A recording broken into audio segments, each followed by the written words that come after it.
Hello students. So let us move on to the next unit in our English textbook, that is the short story Two Deer by Leo Tolstoy.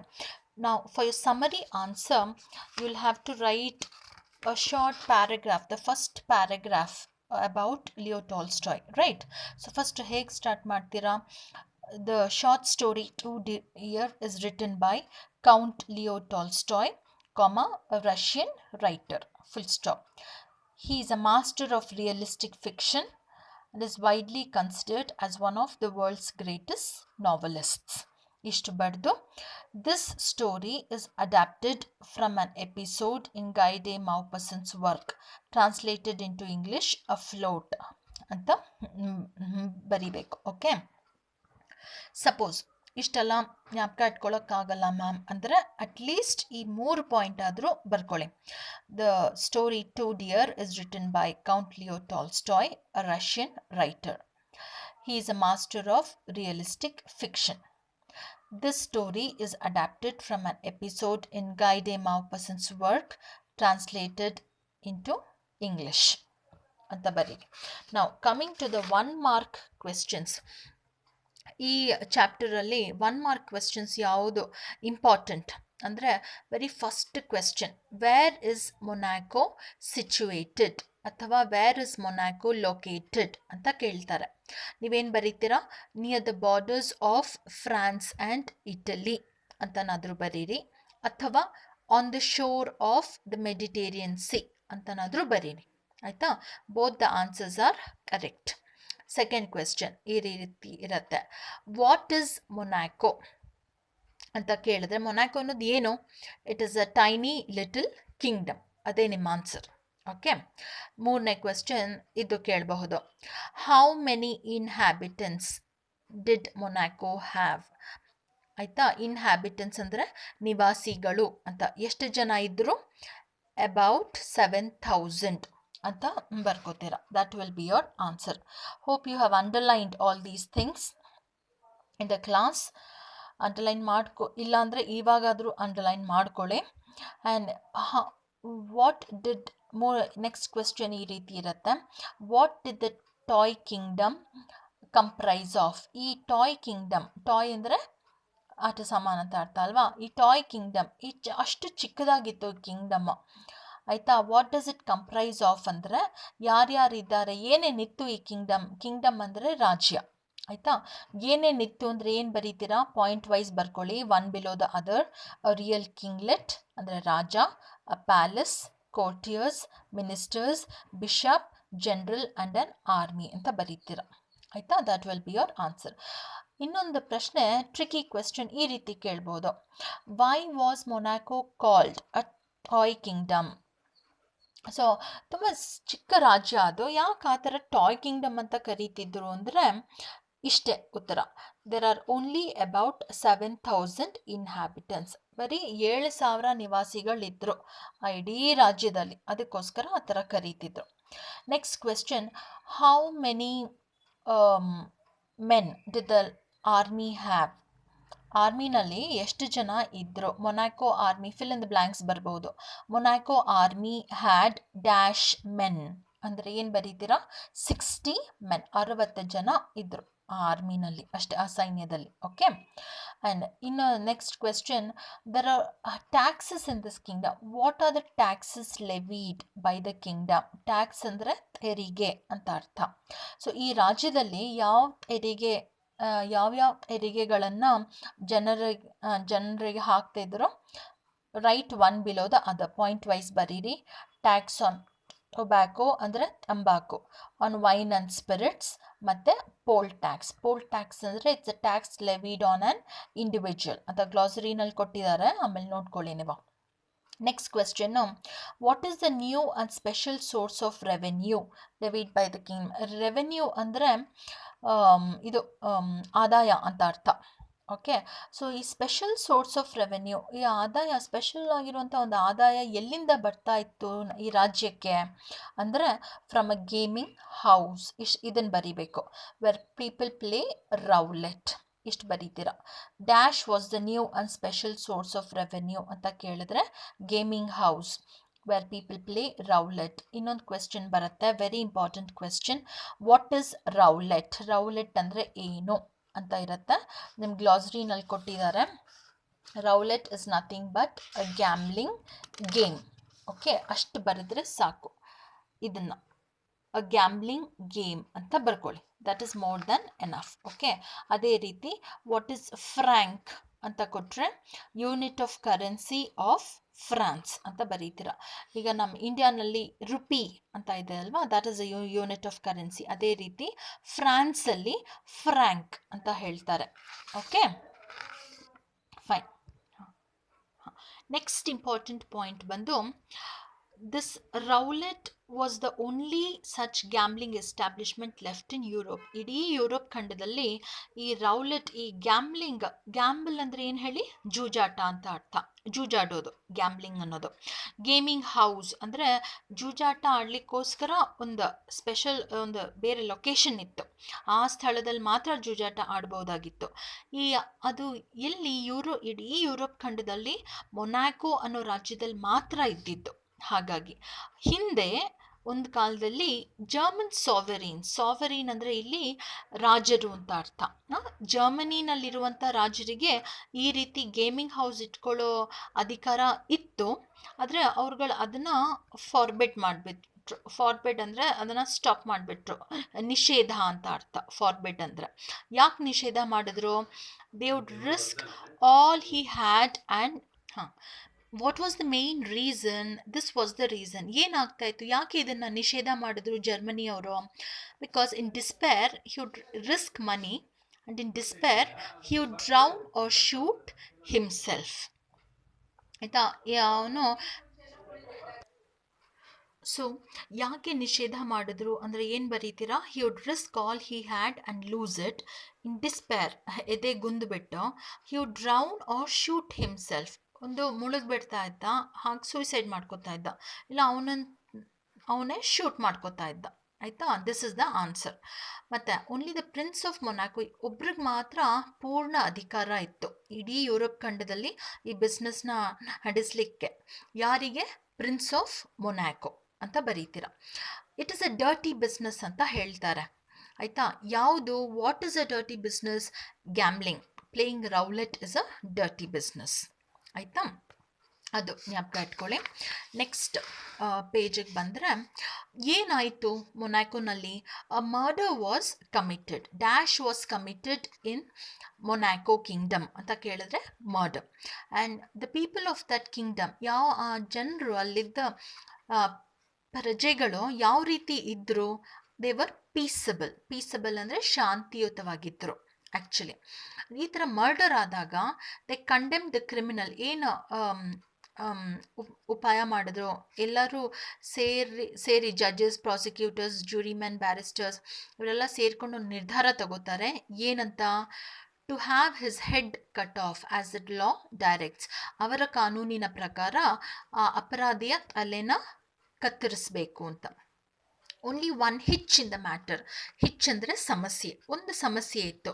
ಏನದು? What was the hitch in the matter ಅಂತ ಒಂದು ಪ್ರಶ್ನೆ ಬರುತ್ತೆ. What ಅಂದರೆ ಏನು? ಅವಾಗೇನು ಬರೀತೀರಾ? There was neither a guillotine for cutting heads off nor an executioner. Guillotine ಅಂದರೆ ತಲೆಗಡುಕ ಅಂತ ಹೇಳ್ತೀವಿ. For cutting heads off what is guillotine ಅಂತ ಕೇಳಿದ್ರೆ ಇಟ್ ಈಸ್ ಆ್ಯನ್ ಇನ್ಸ್ಟ್ರುಮೆಂಟ್, ಒಂದು instrument for cutting heads off, ತಲೆಗಳನ್ನು ಕತ್ತರಿಸೋದಕ್ಕೆ. ಆ ಶಿಕ್ಷೆ ಒಳಗೊಂಡಾಗ ತಲೆಗಳನ್ನು ಕತ್ತರಿಸಲಿಕ್ಕೋಸ್ಕರ ಒಂದು ಇನ್ಸ್ಟ್ರುಮೆಂಟ್ ಇತ್ತು. ಆಯಿತಾ? ಅದನ್ನು ತಲೆಗಡುಕ ಅಂತ ಗಿಲೋಟಿನ್ ಅಂತ ಹೇಳ್ತಾರೆ ಇಂಗ್ಲೀಷಲ್ಲಿ. ಸೊ ಇವ್ರ ಹತ್ರ ಗಿಲೋಟಿನೂ ಇರಲಿಲ್ಲ, ಎಕ್ಸಿಕ್ಯೂಷನರ್, ಆ ತಲೆ ಕಟ್ ಮಾಡಲಿಕ್ಕೆ ಆ ವ್ಯಕ್ತಿನೂ ಇರಲಿಲ್ಲ. Okay, that was the hitch. ಹಾಗಾಗಿ ಇವರು ಫ್ರೆಂಚ್ ಗೌರ್ಮೆಂಟಿಗೆ ಕೇಳ್ತಾರೆ, ಅವ್ರನ್ನ ಕೇಳ್ತಾರೆ ಈ ಥರ ನಮಗೆ ಸಪ್ಲೈ ಮಾಡ್ತೀರಾ ಅಂತ. ಆವಾಗ how much does the French government ask, what is the cost quoted by the French government ಅಂತ ಪ್ರಶ್ನೆ ಕೇಳಿದಾಗ ಏನು ಬರೀತೀರಾ? 16,000 ಫ್ರ್ಯಾಂಕ್ಸ್. ಯಾವುದಕ್ಕೆ? ಮಿಷನ್ಗೆ ಮತ್ತು ಎಕ್ಸ್ಪರ್ಟ್, ಬೋತ್ ಎಕ್ಸಿಕ್ಯೂಷನರು ಕೊಡ್ತಾರಂತೆ, ಗಿಲೋಟಿನೂ ಕೊಡ್ತಾರಂತೆ. ಎಷ್ಟು ಫ್ರ್ಯಾಂಕ್ಸ್ ಅಂತ ಜ್ಞಾಪಕ ಇಟ್ಕೊಳ್ಳಿ? 16,000 ಫ್ರ್ಯಾಂಕ್ಸ್. ಹೀಗೆ ಬರಿಬೇಕು. ನೆಕ್ಸ್ಟ್ ಅದು ಕಾಸ್ಟ್ಲಿ ಆಗುತ್ತೆ ಅಂತ ಕಿಂಗ್ ಆಫ್ ಇಟಲಿನ ಕೇಳ್ತಾರೆ. ಆ್ಯಂಡ್ ಅವರು ಎಷ್ಟು ಹೇಳ್ತಾರೆ? 12,000 ಫ್ರಾಂಕ್ಸ್. ಸ್ವಲ್ಪ ಕಡಿಮೆ ಹೇಳ್ತಾರೆ, ಆದರೆ ಇದು ಕೂಡ ಅವರಿಗೆ ವೆಚ್ಚ ಹೆಚ್ಚು ಅಂತಲೇ ಅನಿಸುತ್ತೆ. ಓಕೆ, ಆ್ಯಂಡ್ ಇನ್ನೊಂದು ಫಿಲ್ ಇನ್ ದ ಬ್ಲ್ಯಾಂಕ್ಸಿಗೆ ಇದನ್ನು ಜ್ಞಾಪಕ ಇಟ್ಕೊಳ್ಳಿ ಮಕ್ಕಳೇ. The French government is republican. ಎಂಥ ಗೌರ್ಮೆಂಟ್ ಅದು? ರಿಪಬ್ಲಿಕ್ ಅಂದರೆ ಗಣರಾಜ್ಯ ಅಂತ ಅರ್ಥ. So republican. King of Italy brother monarchy ಅಂದರೆ ಕಿಂಗ್ಸ್ ರೂಲ್. ಆಯಿತಾ? ನೆಕ್ಸ್ಟ್ ಪೇಜಿಗೆ ಬಂದರೆ, ಇದು ಕಾಸ್ಟ್ಲಿ ಅನಿಸುತ್ತೆ ಅಲ್ವಾ, ಹಾಗಾಗಿ ಕೊನೆಯಲ್ಲಿ ಏನು ಮಾಡ್ತಾರೆ? The best thing would be to alter the death sentence to one of imprisonment for life. Death sentence ಅದನ್ನು ಆಲ್ಟರ್ ಮಾಡ್ತಾರೆ. ಆಲ್ಟರ್ ಅಂದರೆ ಚೇಂಜ್ ಮಾಡ್ತಾರೆ, ಬದಲಾಯಿಸ್ತಾರೆ. ಆಯಿತಾ? ಮುಂಚೆ ಕೊಟ್ಟಿದ್ದು ಮರಣದಂಡನೆ, ಡೆತ್ ಸೆಂಟೆನ್ಸ್.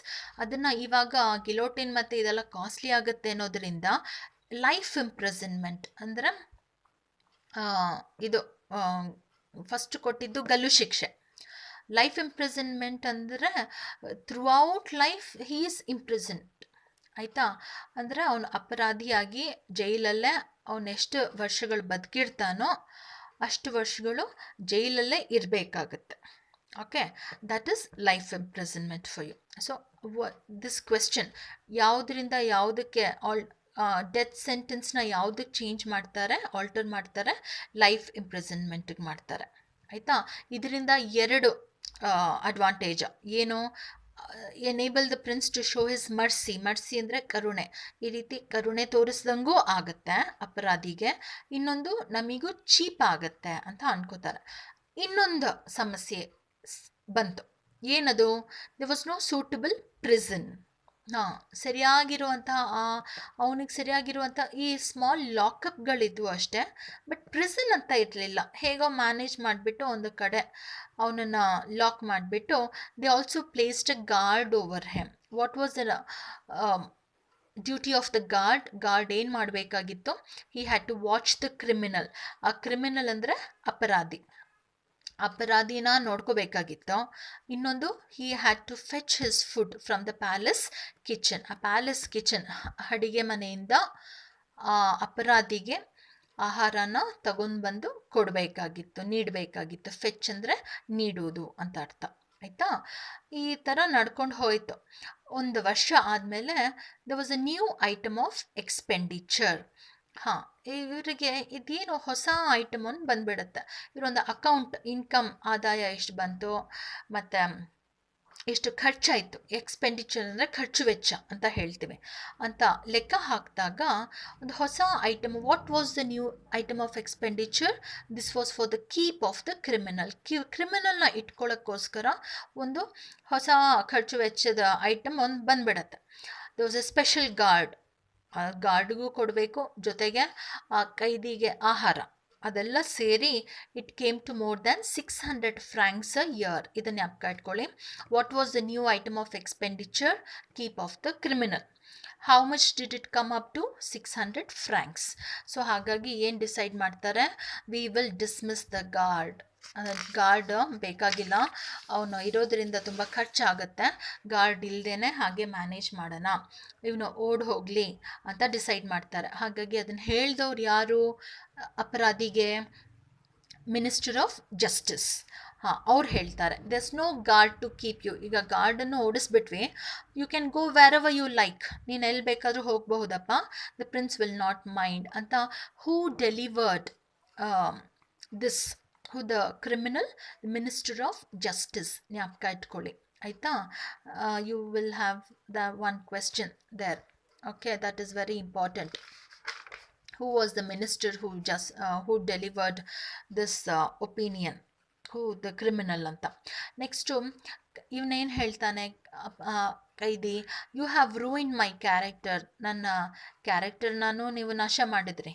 ಇನ್ನೊಂದು, people will turn their backs on me. ಹಾಗಾಗಿ ಜನರು ಇವಾಗ ನಾನು ಮತ್ತೆ ಹೋದಾಗ ಒಪ್ಕೊಳ್ಳೋದಿಲ್ಲ, ನನ್ನನ್ನು ಅವರಲ್ಲೊಬ್ಬರಾಗಿ ಒಪ್ಕೊಳ್ಳೋದಿಲ್ಲ. And I also have got out of the way of working. ನಾನು ಈಗ ಕೆಲಸ ಮಾಡೋ ಸ್ಥಿತಿನಲ್ಲಿಲ್ಲ. You have treated me badly ಅಂತ. ಇದನ್ನು 4 ಮಾರ್ಕ್ಸಿಗೆ ಕೇಳ್ತಾರೆ ಮಕ್ಕಳ. So what was the criminal's reply to the prince ಅಂತ. ಆವಾಗ ನೀವು ಇದನ್ನು ಸ್ವಲ್ಪ ಎಕ್ಸ್ಪ್ಲೈನ್ ಮಾಡಬೇಕಾಗತ್ತೆ. ಆಯಿತಾ? ಆ್ಯಂಡ್ ದ ಓನ್ಲಿ ವೇ ಇವ್ರುಗಳು ಯೋಚಿಸ್ಬಿಟ್ಟು ಏನು ಹೇಳ್ತಾರೆ, the only way to get rid of him, get rid of ಅಂದರೆ ತೊಲಗೋದು, ಇವನನ್ನು ಹೇಗೆ ತೊಲಗಿಸೋದು, this is the only solution, offer him a pension. Pension ಅಂದರೆ ಪಿಂಚಣಿ ಅಂತ ಅರ್ಥ. ಸೊ ಇದು 1 ಮಾರ್ಕಿಗೆ ನಿಮಗೆ ಆ ಕ್ವೆಶ್ಚನ್ ಇರುತ್ತೆ. What was only way to get rid of the criminal ಅಂದರೆ ಏನಂತ ಬರೀತೀರಾ, by to offer him a pension. And what was the sum fixed, this is another important question. ಎಷ್ಟು ಪಿಂಚಣಿ ಫಿಕ್ಸ್ ಮಾಡ್ತಾರೆ, 600 ಫ್ರಾಂಕ್ಸ್, ಜ್ಞಾಪಕ ಇಟ್ಕೊಳ್ಳಿ. ಆ್ಯಂಡ್ ಇನ್ನೊಂದು ಕ್ವೆಶ್ಚನ್ನು, ವಾಟ್ ವಾಸ್ ದ ಕಂಡೀಷನ್, ಒಂದು ಕಂಡೀಷನ್ ಹಾಕ್ತಾನೆ ನಮ್ಮ ಕೈದಿ, ಈ ಥರ ನೀವು ಮಾಡಿದ್ರೆ ಮಾತ್ರ ನಾನು ಹೋಗ್ತೀನಿ ರಾಜ್ಯದಿಂದ ಅಂತ. ಏನು condition, as long as you ಅಂದರೆ ಅವರು, ಸೊ ದೇ ಅಂತ ಬರೀರಿ, as long as they undertook to pay it regularly, regular ಆಗಿ ನೀಡಿದ್ರೆ ಮಾತ್ರ ನಾನು ವಿಲ್ಲಿಂಗ್ ಟು ಗೋ ಅಂತ ಹೇಳ್ತಾನೆ. ಸೊ ಫಸ್ಟ್ ಟೈಮ್ ಎಷ್ಟು ಕೊಡ್ತಾರೆ, how much does he receive the first time, ಮೊದಲನೇ ಸತಿ ಎಷ್ಟು ಅವನಿಗೆ ಫಿಕ್ಸ್ ಮಾಡಲಾಗುತ್ತೆ ಅಂತ, ಅದು ಫಿಲ್ ಇನ್ ದ ಬ್ಲ್ಯಾಂಕ್ಸ್ ರೀತಿ ಕೇಳ್ಬೋದು. The criminal received dash of his annuity in advance, advance ಆಗಿ ಅವನಿಗೆ ಎಷ್ಟು ಕೊಡ್ತಾರೆ, 1/3 ಆಫ್ ಹಿಸ್ ಆ್ಯನ್ಯುಯಿಟಿ. ಜ್ಞಾಪಕ ಇಟ್ಕೊಳ್ಳಿ, ಆ್ಯನ್ಯುಯಿಟಿ ಎಷ್ಟು, 600 ಫ್ರಾಂಕ್ಸ್, ಅವರಿಗೆ ಫಸ್ಟ್ ಟೈಮ್ ಕೊಡೋದು 1/3. ಓಕೆ, ಮತ್ತು how long was the journey, it was a quarter of an hour by rail, ಅಂದರೆ 15 ನಿಮಿಷ ರೈಲಲ್ಲಿ ಹೋದರೆ. ಹಿ ಎಮಿಗ್ರೇಟೆಡ್, ಗಡಿ ಪಾರ್ ಮಾಡಿ, settle just across the frontier, frontier ಅಂದರೆ ಬಾರ್ಡರ್ ಅಂತ ಅರ್ಥ. ಅಲ್ಲೇನು ಮಾಡ್ತಾನೆ ಅವನು, ದಿಸ್ ಇಸ್ ಫಾರ್ 4 ಮಾರ್ಕ್ಸ್ ಮಕ್ಕಳೇ, ಆಯಿತಾ. ಅವನು what does he do later on after taking the pension ಅಂದರೆ, ಈ ಪ್ಯಾರಾಗ್ರಾಫ್ನ ನೀವು ಸ್ವಲ್ಪ ಬಿಡಿಸಿ ಎಕ್ಸ್ಪ್ಲೈನ್ ಮಾಡಬೇಕಾಗತ್ತೆ. ಏನು ಮಾಡ್ದ ಅವನು,